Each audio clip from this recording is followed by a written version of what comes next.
Learn how to get started with natural language understanding in Azure in this episode of Azure Tips and Tricks. The Natural Language Service in Azure enables users to interact with your app using natural language. Let's try it out. First, I need to create a language understanding resource in Azure. There it is. And create. Alright. First, I'll leave this to both. This lets you choose to create a language understanding resource for only the creation of the model or only for the prediction service part or both. Okay, now select a resource group. And now I'll put in a name, like this.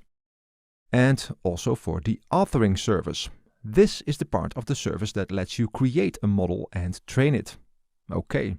And the prediction resource is the REST API that you can use in your app. This can be in a different location than the authoring resource. Alright, let's create it. And I'll skip to when it is done. Here we go. This is the authoring resource. And here in the Quick Start blade, I can use this URL to open the language understanding portal. Okay, that's it. First, let's start by creating an app. Alright, I'll give it a name. And now I'll select a prediction resource. And that's it. Okay, here we go. This is the app. And in here, I can create a language model that can understand what users are saying. Instead of building one from scratch, I can pick a pre-built domain from here.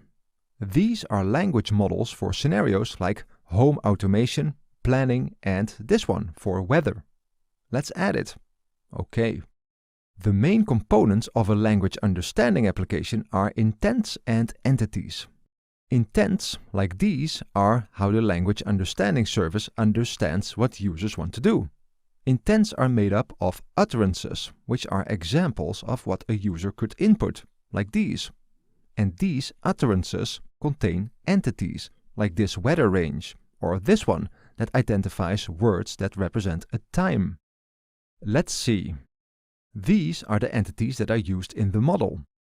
There are pre-built entities like the datetime v2, which, when it is inserted in an utterance, detects dates, days, months, and other date-related words, and then translates that into information that your app can use. There are also custom entities, which you can create yourself.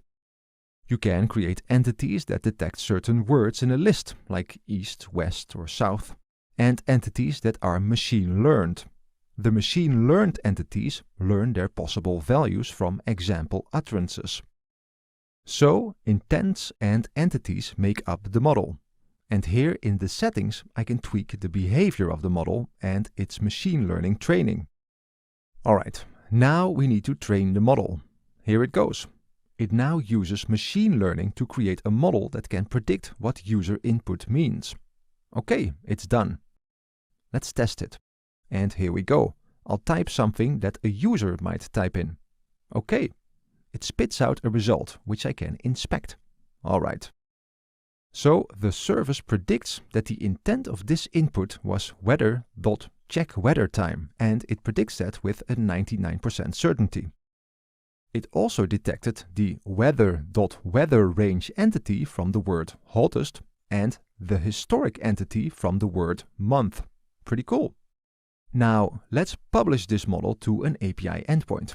Here, you'd use a staging slot to test the API endpoint that it produces, and if that works as expected, promote it to the production slot.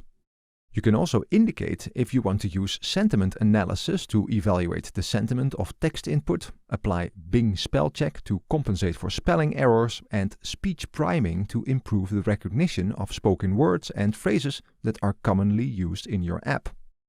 These additional options use Azure Cognitive Services to enhance the language understanding service. Alright, here we go. Let's deploy it. So now I can find the URL to the endpoint of the published API. Let's copy that. And let's open a browser and try to use the API. At the end of the query here, I can type in the user input, like this. Alright, let's see.